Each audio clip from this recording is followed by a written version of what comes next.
So here we go. This is my day 9. Okay, and we're off. BK seems to be struggling there. Hang in there, BK. I'm coming in to help you. That's BK, whose video I'm following, as he is on his day 2 of the Camino, and I'm on my day 9 because I'm only doing an hour a day before work. And yes, today I got up before work to do it. Of course, insisted on having a coffee, so I've started just before 8 a.m. I really should be starting at 7, but hey, if you knew me, you'd realize it's a miracle that I even make it for 8. So, yes, miracles. You can believe in them now. The fact I even did the Camino and finished it is a mini miracle. The fact I'm doing it again with no proof of listeners.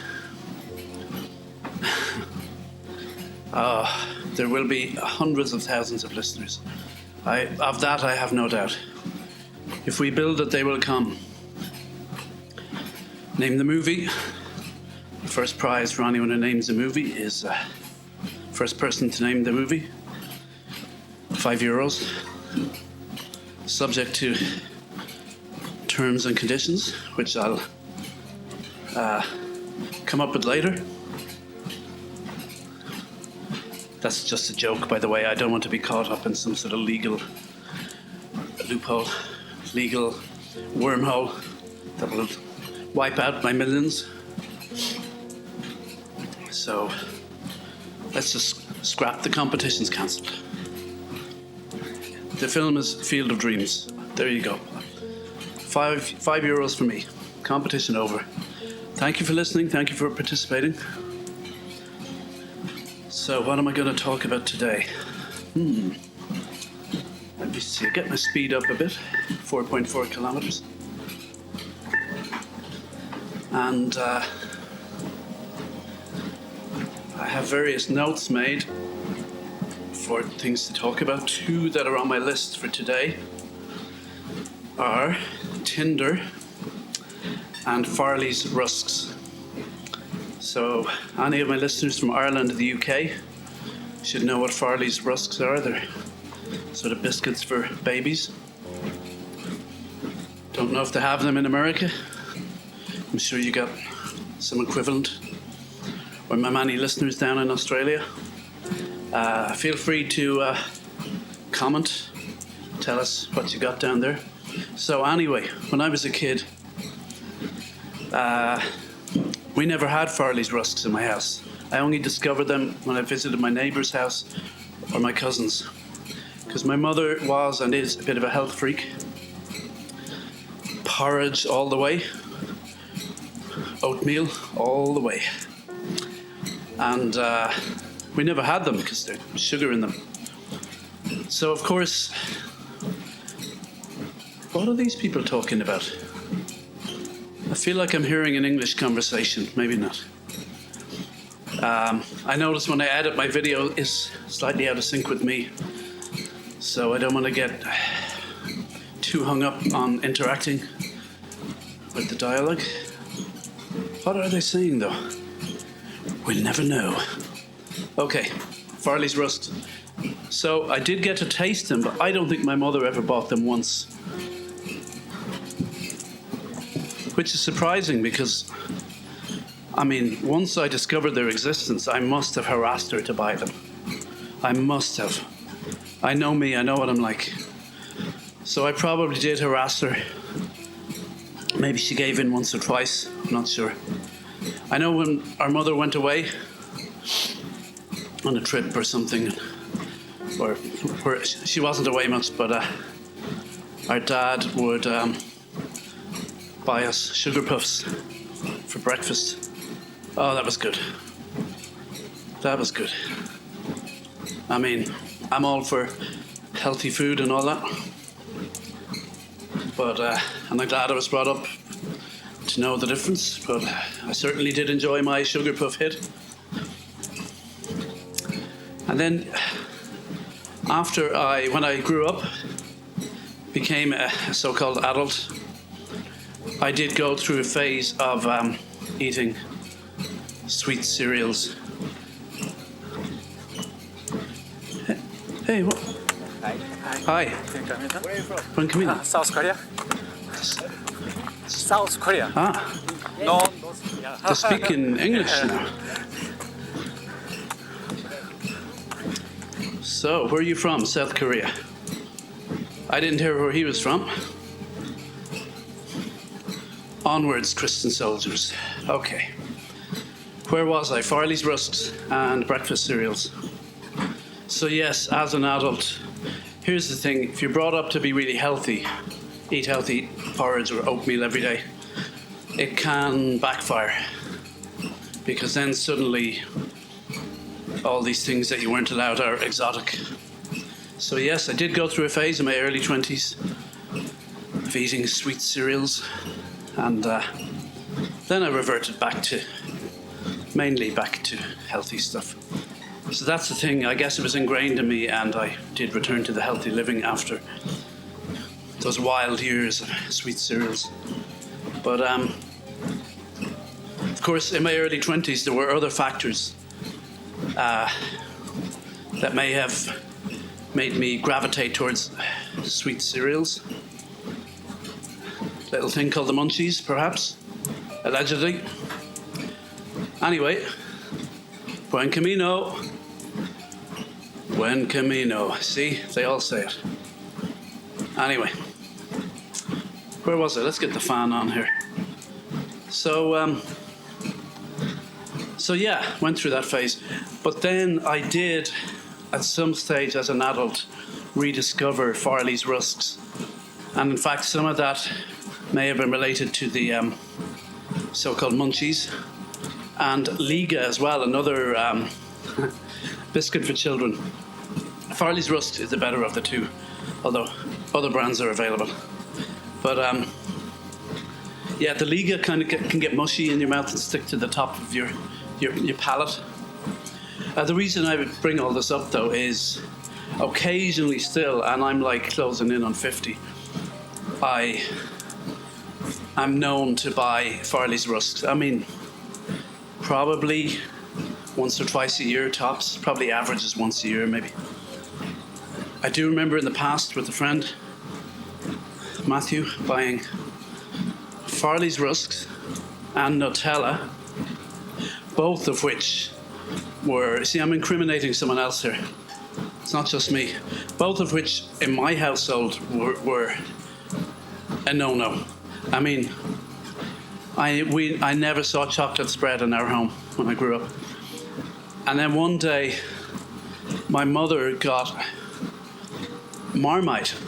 I don't know what possessed her. Of course, Marmite, you know, it's got vitamin B12 and all that stuff. It's apparently good for you, especially for vegetarians. There's my tip of the day. But where was I? Oh yeah. So suddenly this mysterious pot of Marmite showed up on the table. I'd never heard of it before. I didn't even really notice the word Marmite. I just saw this dark brown substance, and I immediately thought it was chocolate spread. You can imagine my excitement. So I mean, you think I would have asked first, but I mean, I don't think my mother would have deceived me that it was chocolate spread. So I guess I didn't even ask. My mother has come to the understanding that, you know, chocolate spread is one of the great wonders of the world. Or maybe there'd been some new article to say, actually, it makes you live longer. So without haste, or rather with haste. Oh, who says without haste? Anywho, with haste. That sounds wrong. Anyway, it doesn't matter. I proceeded to spread the what I thought was chocolate spread on my toast or bread and gobbled it down. Well, I doubt I managed to gobble the whole thing down, but can you imagine? Most of you know what Marmite is, or I believe Vegemite for my listeners in Australia. Similar acquired taste, as they say. Imagine though, having never tasted it, spreading that on your toast, or your bread, thinking it's chocolate spread, and then biting into it. Age, let's say 8. Possibly one of the most traumatic experiences in my life. I'm still getting counselling for that one. Didn't do much to endear me to Marmite, that's for sure. But back to Farley's Rusks. So, yesterday, or the day before, was Farley's Rusks Day. I was shopping. I have a shop across the road from me. I was in there, I was hungry. They always say that's a bad thing. And I got Farley's Rusks into my brain. It's not like I even kind of just saw them and suddenly thought of them. I actually searched them out. And I always feel a bit weird hanging around the baby food section, because if anyone who knows me, my neighbours who know I don't have kids, caught me there, it's not really a good look. And it's hard to explain. So it took a while to find them, actually. My mother would be pleased to know I got the reduced sugar version, and Buen Camino, and brought them home, and I've been enjoying them. They're not going to last long. I had one with my coffee there this morning. Oh, they're so nice. But you know, when I was a kid, I remember Farley's Rusks as being huge, because they're bigger than a regular biscuit. I remember them being huge, but now, every time I buy them now, which is only, let's say, once a year or even less, I feel they're getting smaller each time. And okay, I'm bigger than when I was a kid, but if you saw me, not a whole lot bigger. And I feel like, okay, I've got bigger, but I'm pretty sure the Rusks have got smaller. I mean, maybe I should launch an investigation for primetime TV. It could be, could blow the whole cover off the Rusk scandal. I wonder what the equivalent in America is. I'm surprised I never sought that out. I know, here's an interesting tidbit, another life hack for anyone from Ireland who likes the HB iceberger. Do they have that in the UK? I'm not sure, but it's, you know, that biscuit, ice cream biscuit. In America, Klondike is your man. That's what you want to look for, Klondike, okay? I think they have a couple of versions, but they've one that's kind of like an iceberger with that kind of soft brown biscuit. So, other brands are available, unless, of course, Klondike want to sponsor me. I've been given a lot of plugs there to brands, and not a big fan of advertising, but I think me advertising a product without being recompensed, you know, that's even worse. I mean, I could, if they paid me, I could like donate it to, I don't know, the Communist Party of Ireland or something, if they still exist, just to kind of balance things out a bit. I don't think we have a Communist Party anymore. If we do, their presence is, they don't make their presence known in a big way. I know when I've been to Europe, in Spain and Italy, I've seen Communist Party marches. I saw one on the Camino, actually, in I'm pretty sure it was Santiago de Compostela.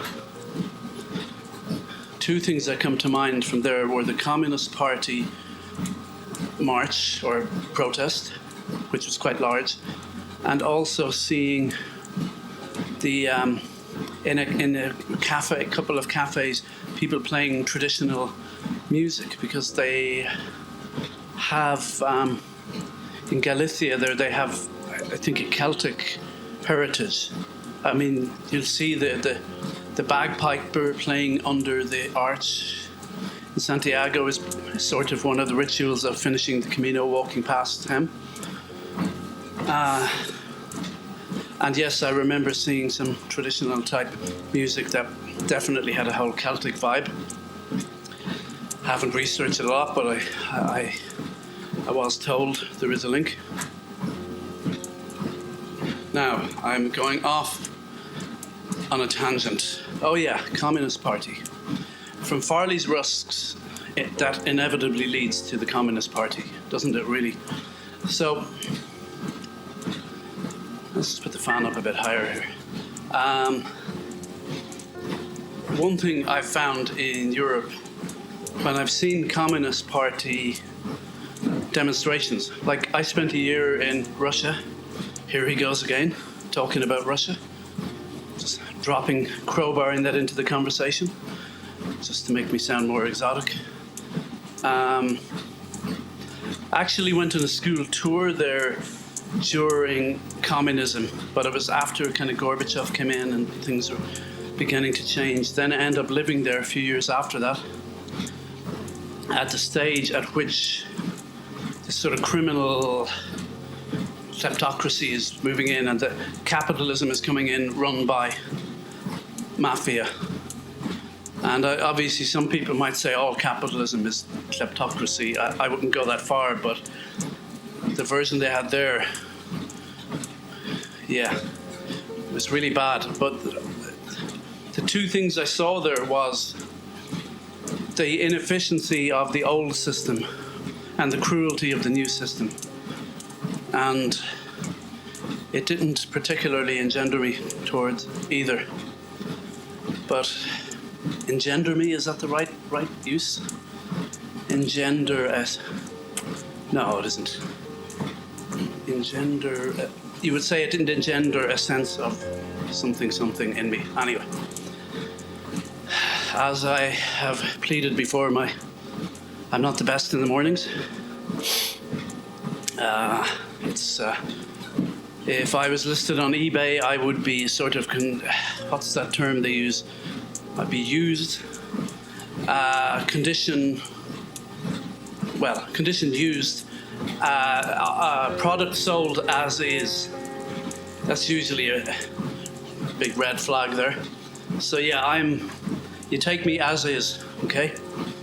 That's the way I roll, okay. So, anywho, just to have a look back here in the Camino, I can assert that BK is walking through forest, low overhanging trees. There's someone in front of him. Hopefully he's going to overtake and take pole position. For any of you who are just listening to this on the podcast, oh, BK just coughed loudly there. Buen Camino, I hope you're not getting sick. And for anyone who's listening to this, the clicking sound is the walking sticks that a lot of us use on the Camino. So I find it quite reassuring and relaxing because I know what it is, but it's just occurred to me that people who don't might not like it so much. So, but my one feeling about when I saw Communist Party protests in Europe was, regardless of my political persuasion, I think it's kind of good that to have an element of that. You need elements from different sides of the spectrum.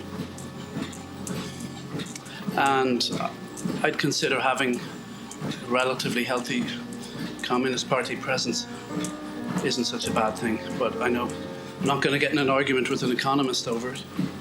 And I'm not, don't consider myself a communist.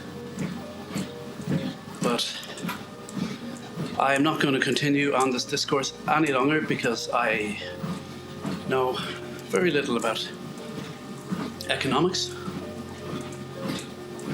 I can hold my own in an argument because I'm a good bullshitter, pardon my French. Trying not to swear on this. I've marked my podcast as no bad language. I think it's almost true.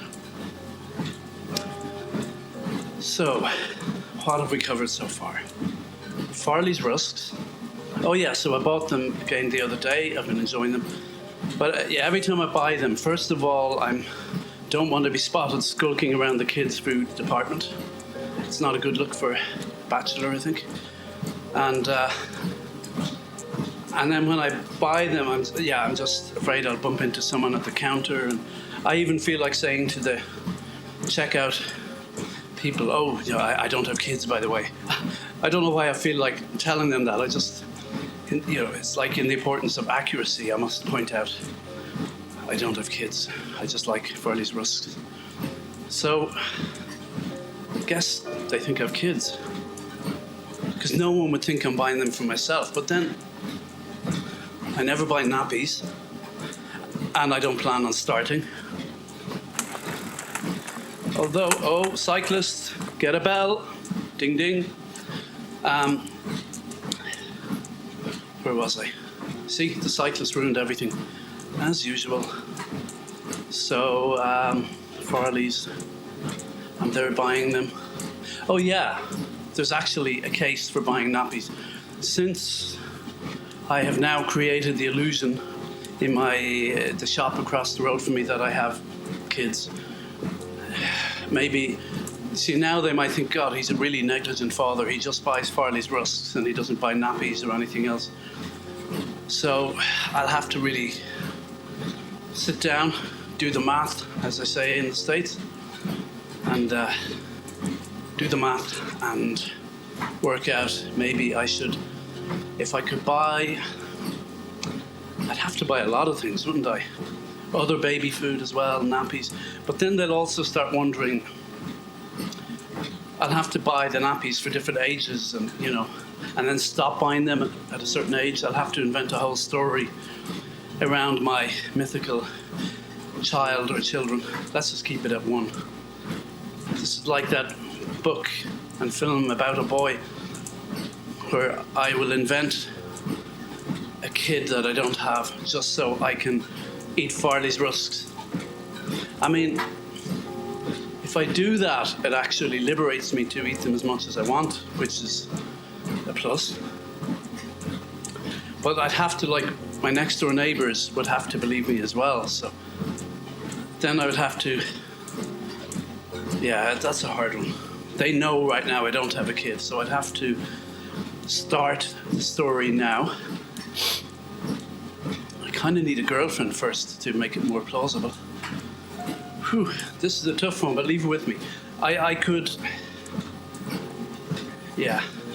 Okay, that's a tricky one. I could go away and then say, oh yeah, I went away and had a kid with someone and then she passed away. That's a bit dramatic. And I'm left with the kid and I'd have to play a tape, you know, in the house of baby crying sounds. And then over the years that would have to stop or change into the behavior of an older kid. And I'd have to have a story that my kid is allergic to everything, so can't go out in the world, just so that I can eat Farley's Rusks. I feel like there must be an easier way, but it's not coming to me at the moment. Maybe I should just take it easy on the Rusks. At the moment, it's just a little risk. It's like, shop is just across from my house. I don't know many people locally. So I just have to buy them and scuttle across the road furtively, get them into the house, and then I'm safe. So let's just stick with that for the moment. I mean, what I'm wondering is, am I really the only adult who eats Farley's Rusks occasionally? Like the people with kids who buy them for them, they have to eat them. They have to, because they're bloody nice. And they're not as sweet as regular biscuits. And they're nice size, like, even though they have got tiny over the years, they're still bigger than regular biscuits. So, keep the comments coming.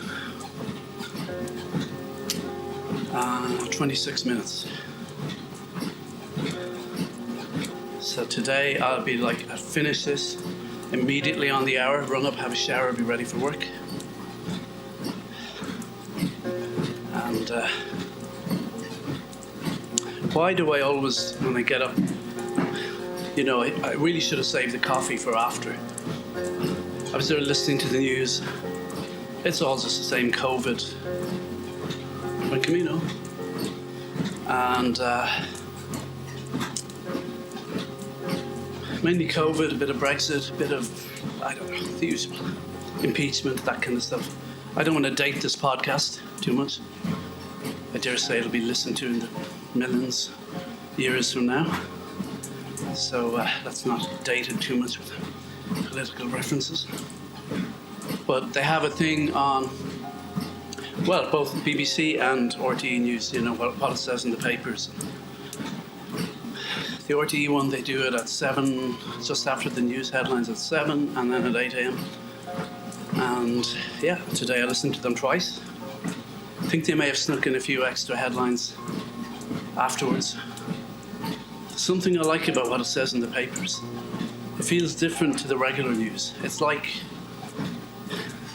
I don't buy papers now, I do subscribe and read them online.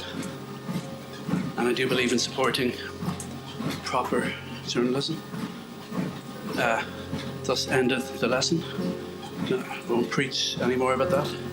But thus ended the sermon, is what I meant to say. But yeah, I like listening to what it says in the papers. It's kind of like, I usually listen to the first one if I'm awake. The first one, Irish one, in bed. And it's kind of like the equivalent of, instead of getting up, making coffee and perusing the headlines, they do it for me, but it sort of feels like I've got up and reading the headlines, reading the papers. So it's a lazy man's paper read. There was a show, I think it could still run on BBC Radio 4, and I think it's Sunday nights, like late 11:30, 11:45 or 10:45 or something p.m, where they discuss the week's papers, but the way they read them out is great. It's like the tone of the reader matches the tone of the headline. It's I always found that enjoyable. I must check it out again. I am a bit of a Radio 4 fan, and Lyric FM in Ireland. Also a bit of NPR from the States, WNYC, WPEZ, is it? The Chicago one. This American Life podcast, haven't listened to it in a while. They're the creators of Serial. And I also like Canadian radio, because I spent a year in Canada and I'm a citizen. They, what is it? I haven't listened in a while. CBC Radio, 1, isn't it? Yeah, I think so. Yeah, it is. That's their main one. They also have a 2 and 3. They used to have a jazz one. There's a great satirical comedy show I came across on, actually, when I was back in Ireland, on CBC Radio 1. The sticks are getting loud here, by the way, but I'll turn them down in the mix, the walking sticks. There's a great, oh yeah, this is that. Oh no, I'm after stopping the video. No, disaster. Hold on a sec, 29:42. See, I tried to adjust my headphones. This is, in drama, they would call this Jeopardy. You know, in a drama script or in a documentary, even the commissioning editors nice buzzword. Of course, they probably have new ones now, but jeopardy is a word they like to throw in there. It's not a bad one. In my book, this famous book that I'm writing, I have a sense that there's a lack of jeopardy. And I think it can apply in all sorts of stories, not just high drama ones, not just like ones where people's lives are endangered. But it's just jeopardy. There's something they really want. There's a clock ticking, and everything gets stopped. It gets in the way to stop them getting it. And then if you add in, the clicking talk as in a deadline, that ups the ante. So this podcast, I dare say, has been lacking a bit of jeopardy, other than will he get up in time to do another day? Even that has been already negated because I've skipped the odd day. So I don't think jeopardy is the word that would apply to my podcast. What's the word people would use? I mean, maybe a bit of apathy, sympathy. I'm hoping to get a few sympathetic listens. People might listen just to feel a bit better about themselves. I'm okay, I'm not fussy. And just calculating now if I'm on the right piece of video after that reset. Today is day 9. Yep. Okay. You'll be glad to know I am on the right piece of video. I'm passing this guys on motorbikes. Did I see them before? Here's a guy in a hat. It's all really interesting. And the sun's up, nice blue sky. And we have a jump cut here at 31:52. That could be useful for me syncing up later.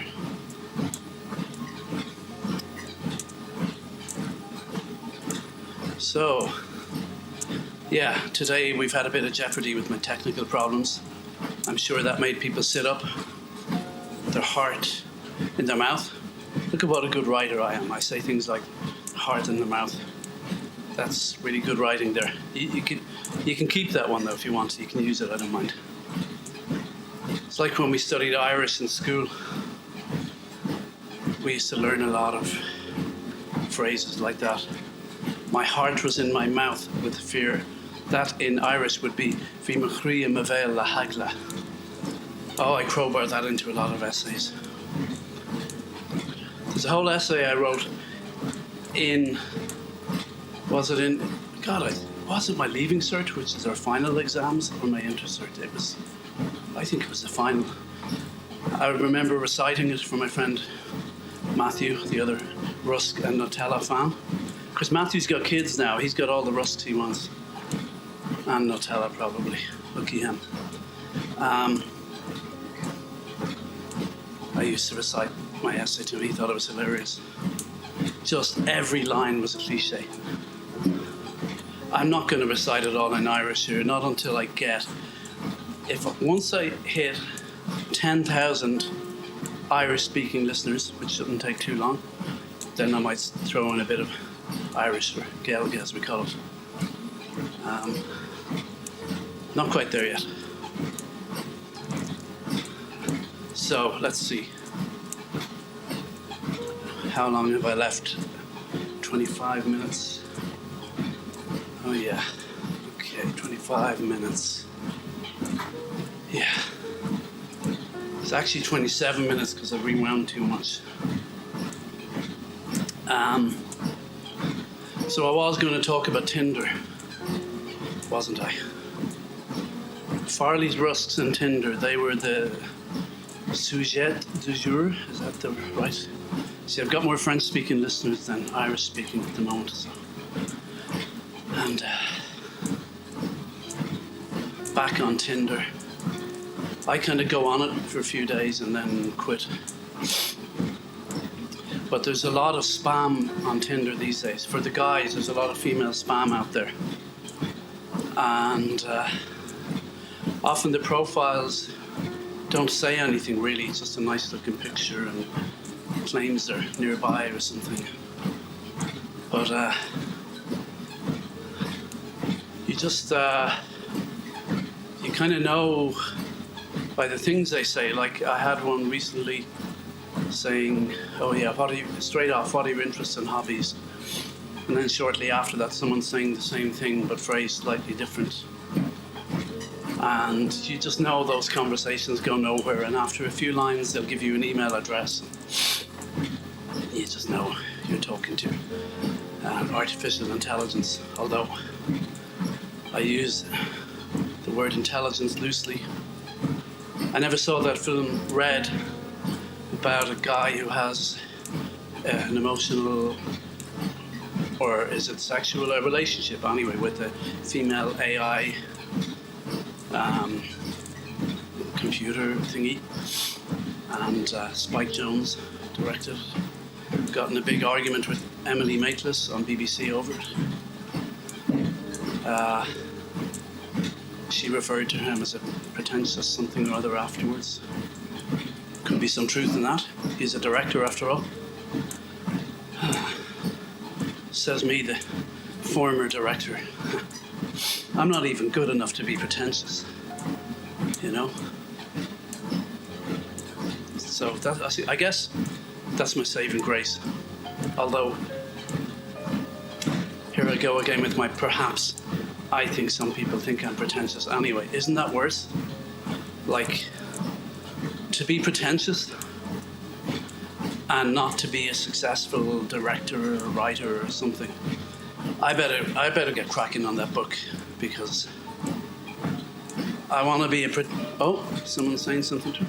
I want to be a pretentious somebody rather than a pretentious nobody. That's my... If I could say on my headstone he was a pretentious somebody, I'd be like, result. At this stage, it's the best I could hope for.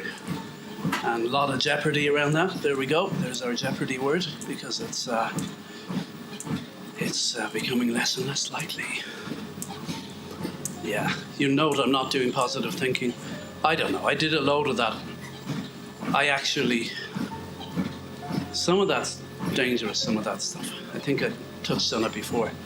And I don't want to get into it because I don't want to diss anybody's philosophy.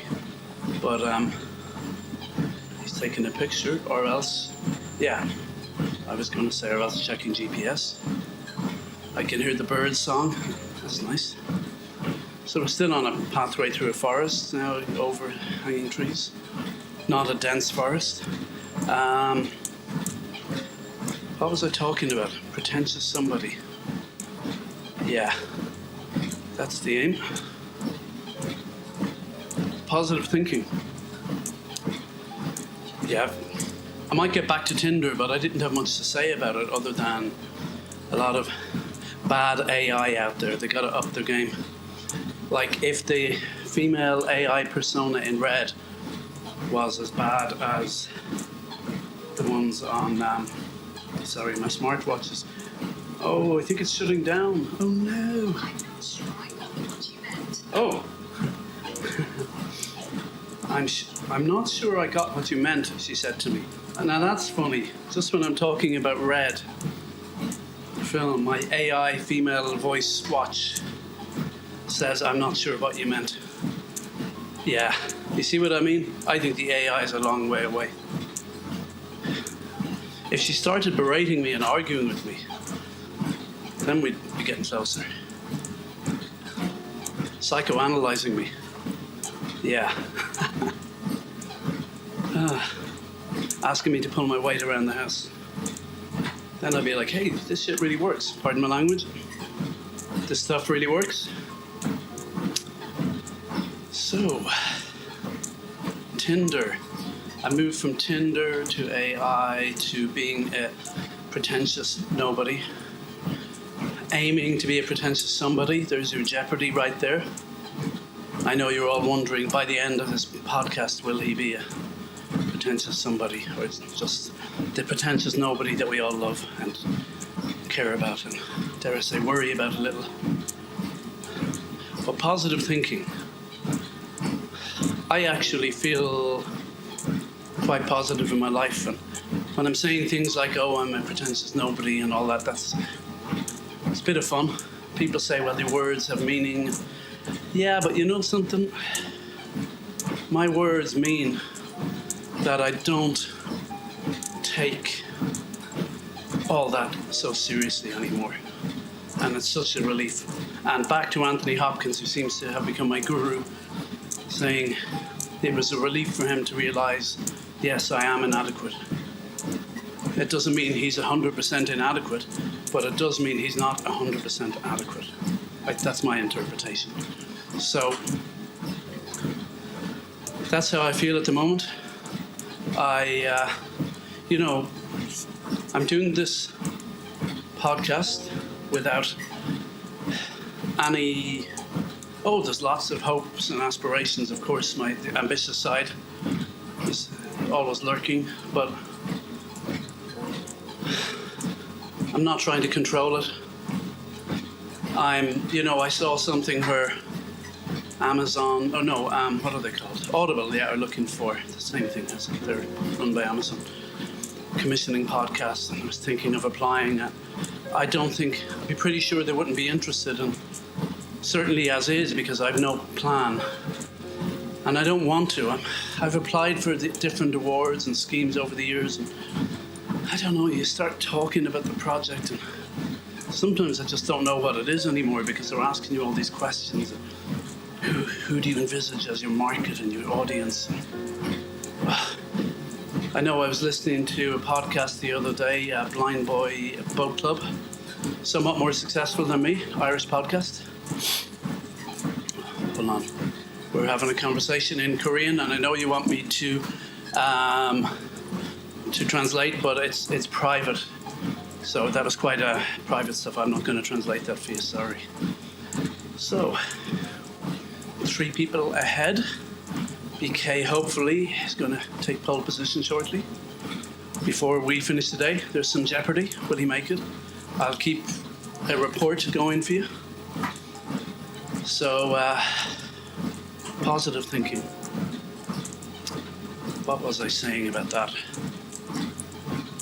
Yeah, just some people, and I've done it myself, can get yourself tied up in knots with all this so-called positive thinking, and you can end up in fantasy land.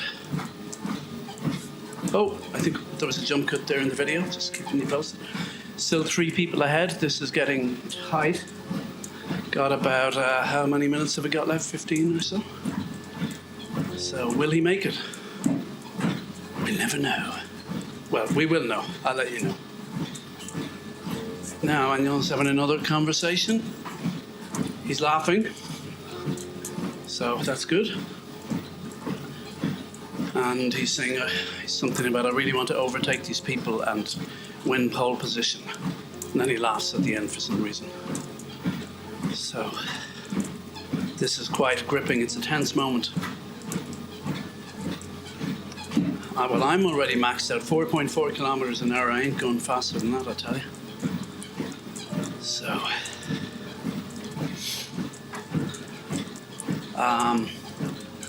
covered so many things today. I've used up all my topics. I felt like I was in the moment of saying something profound, but my whole life has felt like that. Sort of on the verge of an epiphany. Oh, BK has taken 3rd place from 4th. There are now only 2 people ahead of him. Jump cut.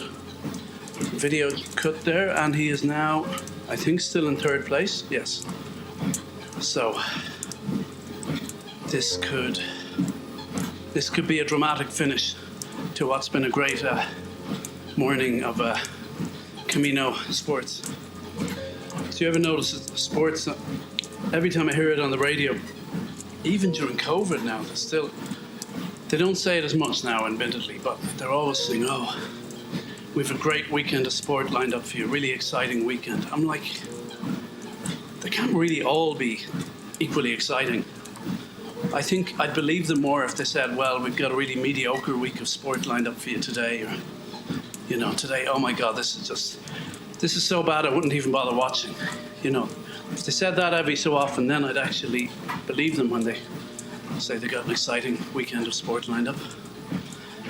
But I don't know, these sports heads seem to get easily excited.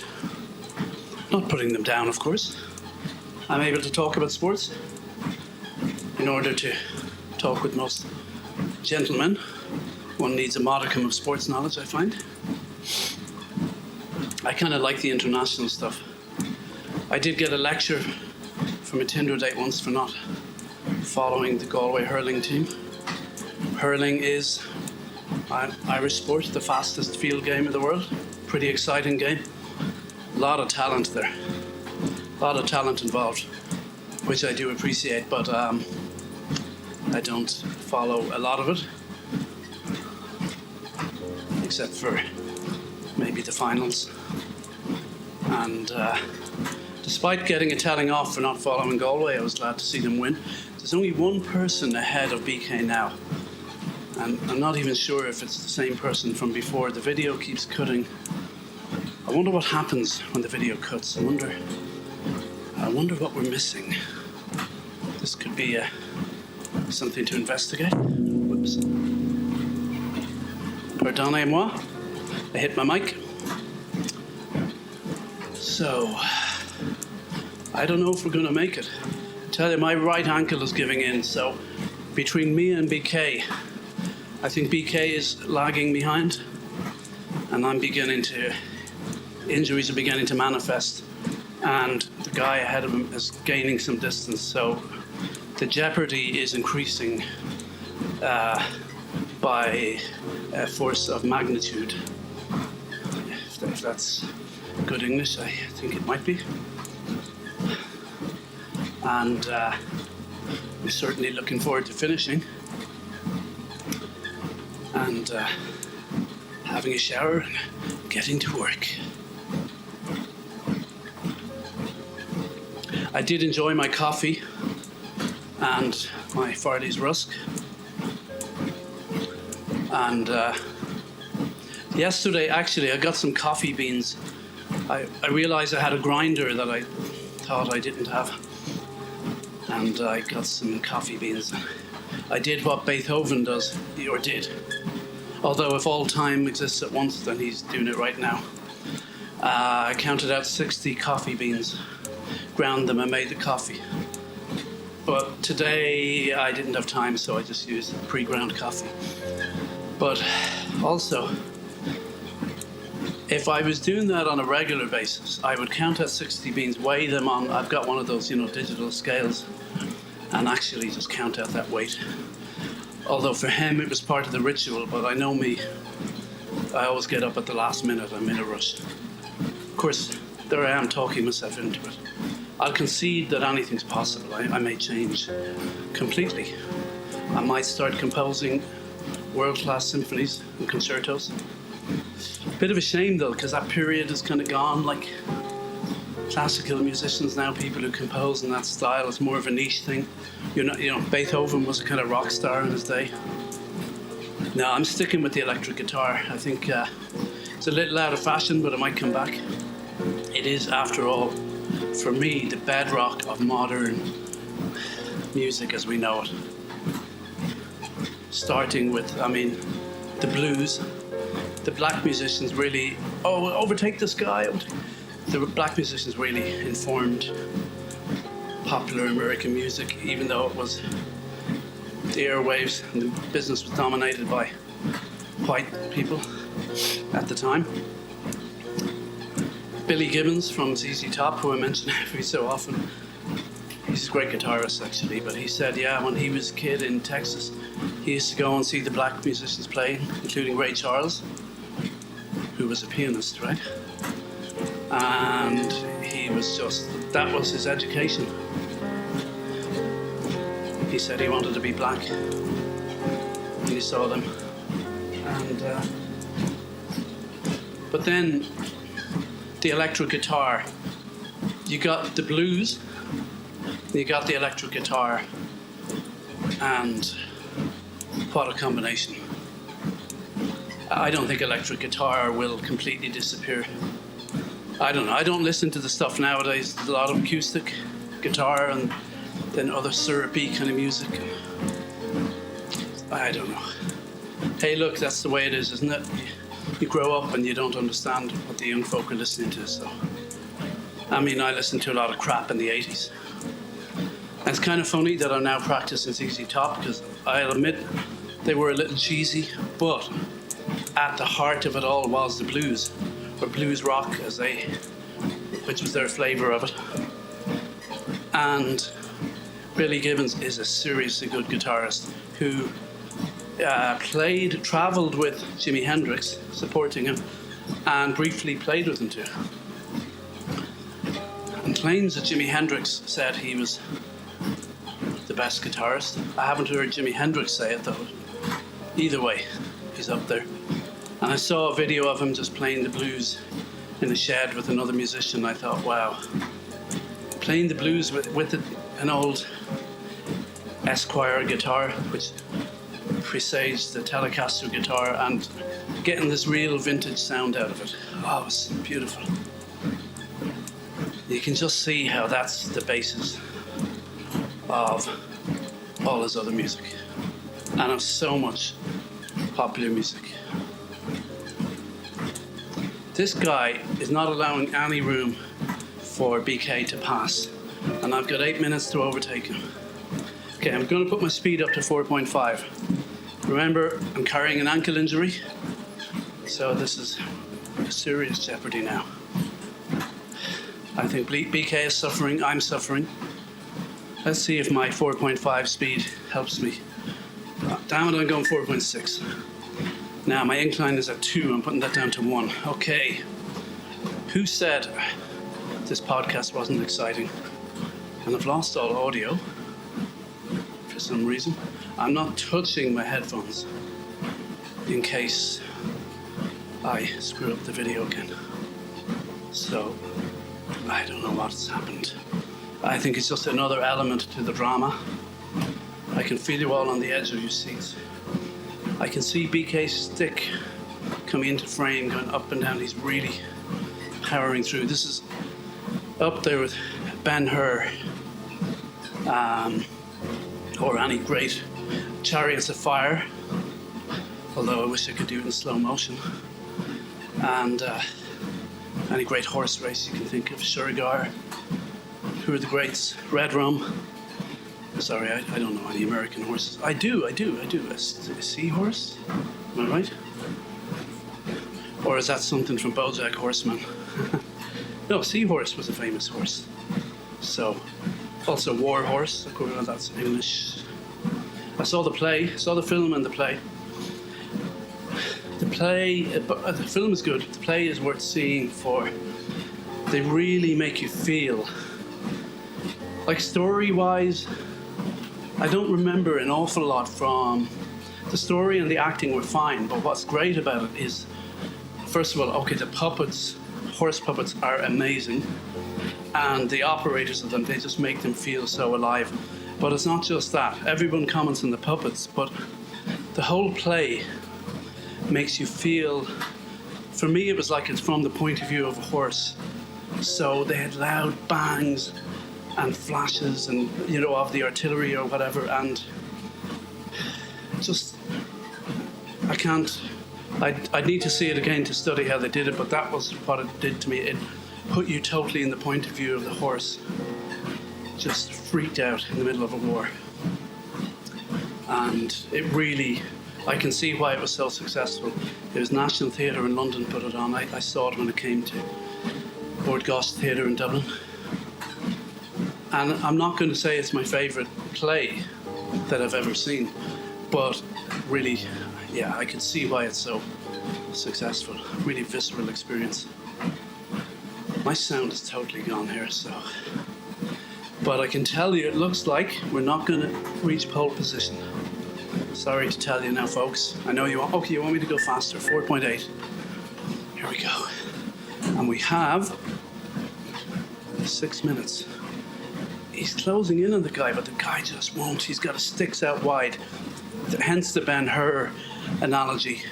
If you ever saw Ben-Hur, one of the guys had spikes on one of his wheels, which was also replicated in a James Bond movie. Not sure which one. he just won't let him past. He knows that I'm involved here. See, people don't like me. This guy doesn't like me. I don't know why. I never did anything to harm him. But he's now blocking me from achieving pole position with BK for my many listeners. Hold on a sec. Oh, I saw an opening there. No. He's, there's a gap, but it's narrow, it's dangerous, it's tight. Oh, here we go. Oh my God, we have just overtaken. This is extraordinary. Oh, and the sound has come back. Oh my God. Oh my God, that was, I can honestly say, out of the whole real Camino and out of my virtual Camino, the most exciting, I'm sure you agree with me, the most exciting event yet. I can now report I'm in pole position as we come to the end of my day one. This really has been an exciting, weekday of sport. And I dare say we have other exciting days lined up. So me going to 4.8 kilometers an hour really helped. I got to stay at that. I need to close out in the lead now. Okay. I will concede there were 2 other people ahead, but that's for the next day. My mission today was to overtake that guy who did everything in his power to stop us. And I feel it's not an exaggeration to say that God was on our side there in that heroic battle. Oh, and they're talking Korean, and he's saying, well done, you overtook him. You took pole position. He said, yeah, I did, it was tough. I couldn't have done it without James. Without James going to 4.8 on the Camino. Now, they're pointing at something and saying, oh, look at the trees, aren't they nice? Yeah, they're laughing and saying, well, they're the same as all the other trees. And here we go. Off again. Got about 3 minutes left. I'm cutting it fine here because I do have a life outside of this. So, hope you know I've made a great sacrifice for all my listeners. And jolly good performance all round. Really exciting, as I said, morning of Camino sport. And for anyone who had a bet on, congratulations. Enjoy your winnings, spend them sensibly. And gamble sensibly, I must say. I don't want to encourage gambling. In fact, cash in your winnings and never gamble again. That's what I'm saying. Okay. You come here for advice, I gotta be responsible with the advice I give. So, see, now my treadmill says I have a minute left, but because the video stopped and I had to rewind, let's see, the video says I have 2 minutes left. That's probably right. Oh my God, I'm really cutting it fine. Okay. That's okay. I'm going to go right up to 4 hours on the video, okay, which is 2 minutes away. So this is my sort of victory lap. Never really got to talk about Tinder, save that for another day. I never have much luck in it anyway. I like to think it's because I'm a sort of exotic breed. I'm, like Marmite. I'm an acquired taste. Like Marmite, you either hate it or you love it. Although, more people seem to hate it. Oh, I know. I can just hear the positive thinkers saying, no, you must not say that. I'm going to say whatever I want. I've said lots of stuff in my life. Said loads of positive things. And I don't know, the universe kind of just shrugs and gets on with it, you know? Whatever we say. But a positive outlook is definitely good. Makes you more, people like you more, and I guess it doesn't scare people off, so I hear. I'll find out after lockdown. I'll go out and be positive, let you know how I get on. So, I've really got to wrap this up. Let's see how we're doing. 27 seconds. Okay, so 33 seconds to go, and I'm stopping now. Okay. And I'm actually going to go down to 4 kilometers an hour now. Going to put my incline to 0. I'm winding down. So just to note, we got a telegraph pole on the right, or one of those mobile phone masts, I think. So that's where we stopped. We'll be looking for that tomorrow when we start again. Handing over to BK. Got 5 seconds left. Over and out. God bless Buen Camino, and what a day. What a day. Thanks for all your help, guys, all your support. Okay.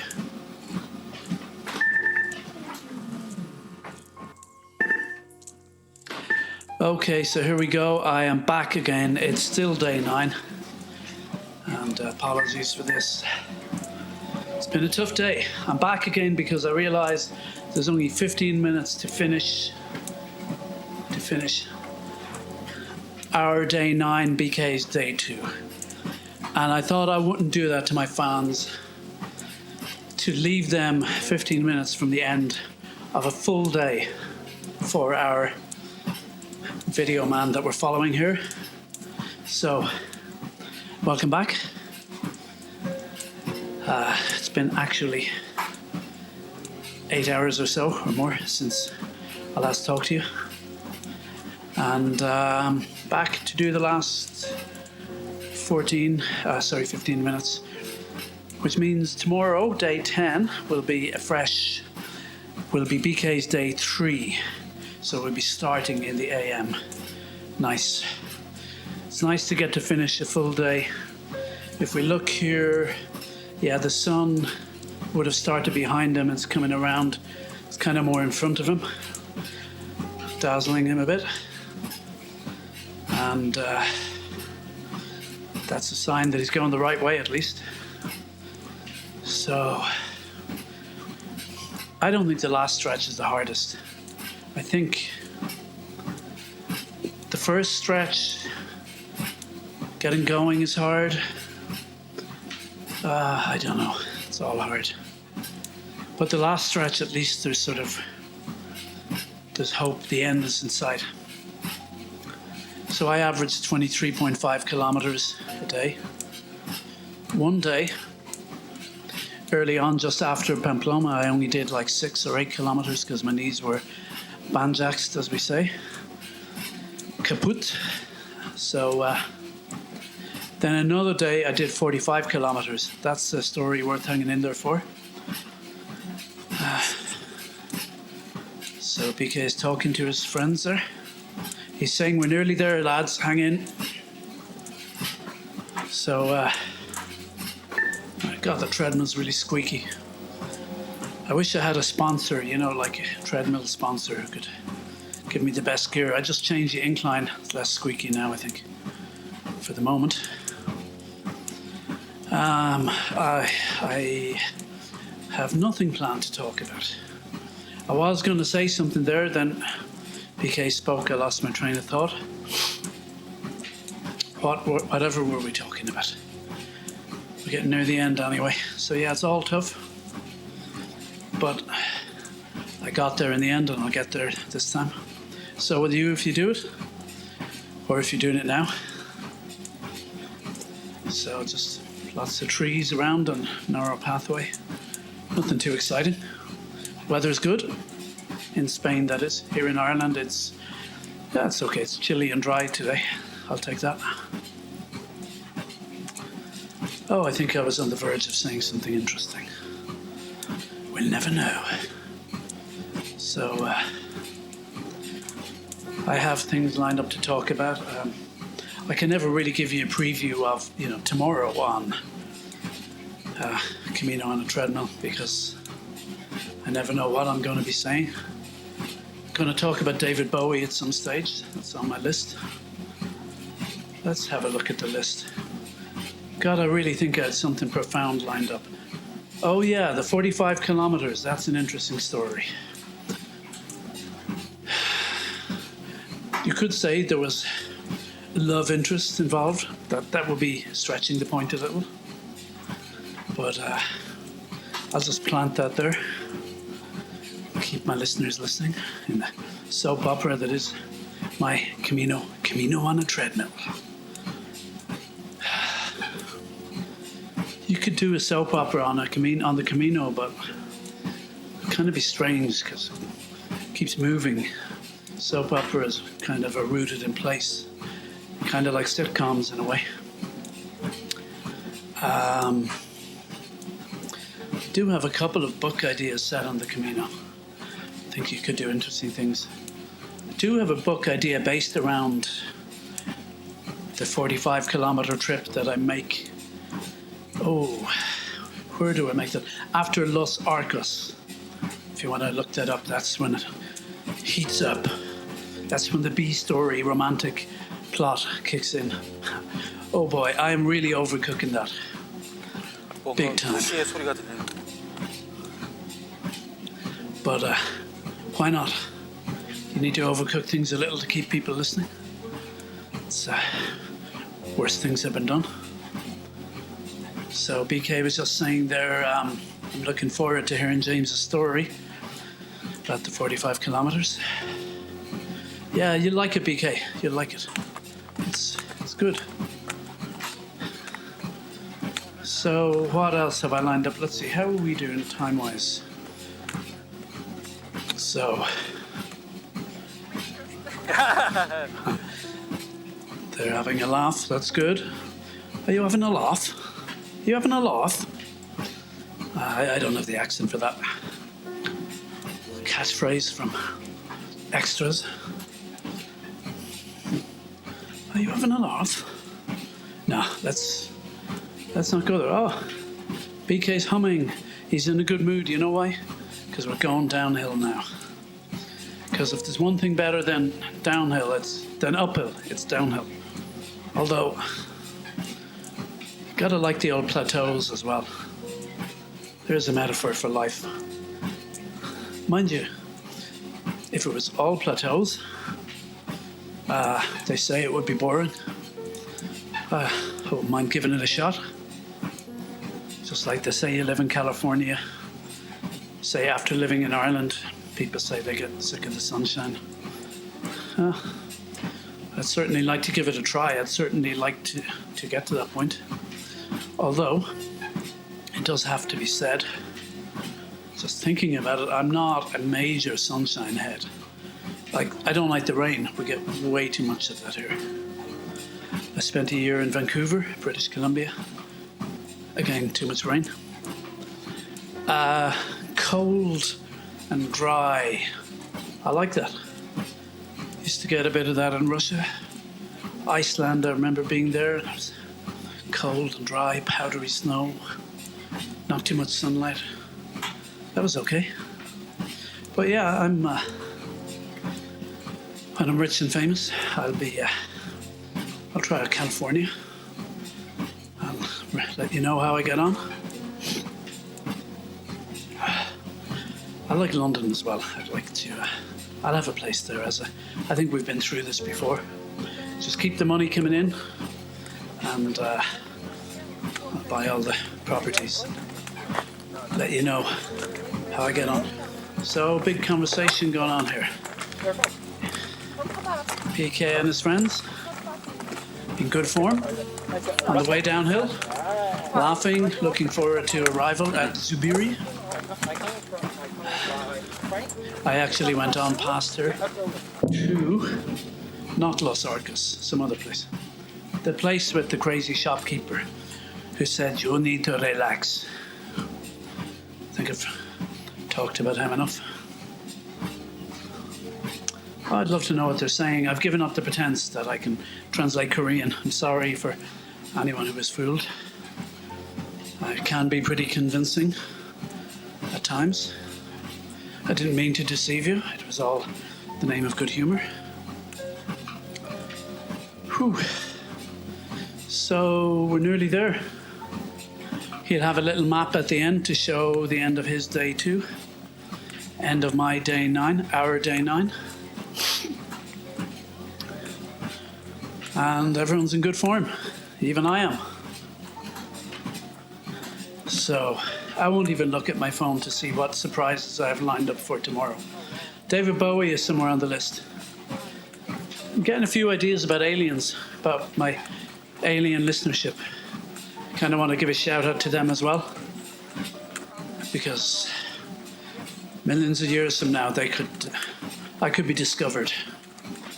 So you got to keep all the options open. If you've ever seen release forms, oh, they're all happy. Release forms for actors. Sometimes it says things like they refer to this film will be, you know, we own the rights to distribute this in all territories and all as yet undiscovered territories. I'm pretty sure I saw something in a contract about intergalactic. I think I did. And I was documentary I was working on when we did up release forms. I made sure that was in there just because it looked kind of cool. Like, there's nothing. I've never really wielded much power in my life, but when you're getting someone, they're having a good laugh here, and they're happy. I know that feeling. Closing in on the end of hard days walking. But as I was saying, if BK would give me a minute, there's nothing more powerful than getting someone to sign away their intergalactic universal rights to you in this universe and all known universes. Oh, my phone is beeping, reminding me to put out my compost bin. That's certainly landed me straight back down to earth.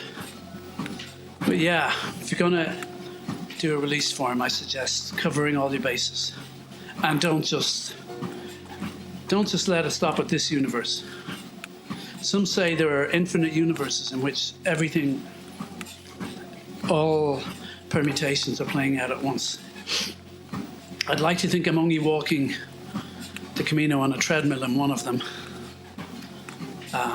Any more than one. One is sad enough. Any more than one is, yeah, not good.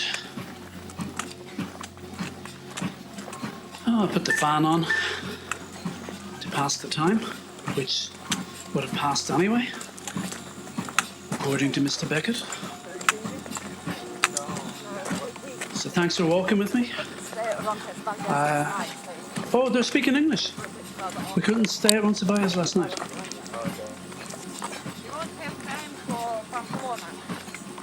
They won't have time for Pamplona. Oh no. Oh no.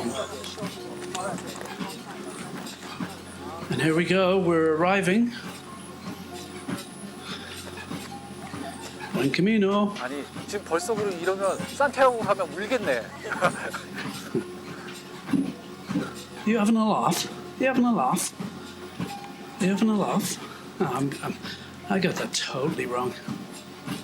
Okay. Photograph time, they're taking pictures of themselves. I hardly took any pictures. I was walking on my own. Yeah, I could have got people to take them. I think I did once or twice. I'm not really into that. Even when I was in school, I used to end up not being in the school photographs a few times. At least once because I was knocking off school. That was not a bright idea. There was photographic evidence of my lack of presence. Not sure how I got out of that. Then when I was on film sets working as an editor or even director, I think I missed a few photo shoots. So, not really camera shy, but just camera lazy. That's more the word, camera lazy. So, I'm lazy about taking pictures and about being in them. I used to take more when I was a kid, but now I just take pictures of receipts and things. How sad is that? Receipts and signs and things to remember, rather than aesthetically pleasing things. Although, don't laugh until you've seen a well-photographed receipt with proper exposure. That can be quite aesthetically pleasing in its own right. So don't knock it till you've done it or seen it. Crossing over a bridge here into Zubiri. Yeah, I went left. Sorry, before the bridge I went left. And I think, did I meet Aisling there? No, I think she'd gone ahead of me, but she stayed in Zubiri. Then I met her later in Pamplona. So yeah, I went on because my destiny dictated that I meet the mad shopkeeper.